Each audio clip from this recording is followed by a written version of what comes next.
For those of us who lived through the Great Depression, the memory of the suffering it caused is deep and searing.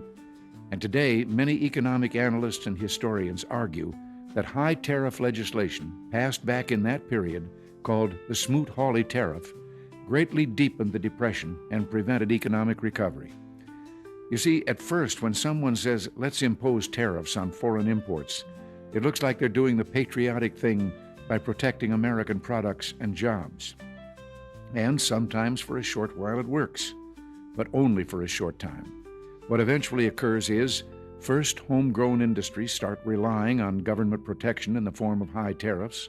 They stop competing and stop making the innovative management and technological changes they need to succeed in world markets.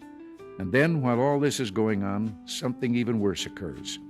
High tariffs inevitably lead to retaliation by foreign countries and the triggering of fierce trade wars. The result is more and more tariffs, higher and higher trade barriers, and less competition.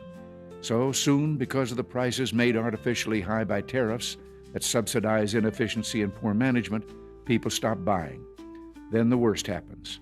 Markets shrink and collapse, businesses and industries shut down, and millions of people lose their jobs. The memory of all this occurring back in the 30s made me determined when I came to Washington to spare the American people the protectionist legislation that destroys prosperity.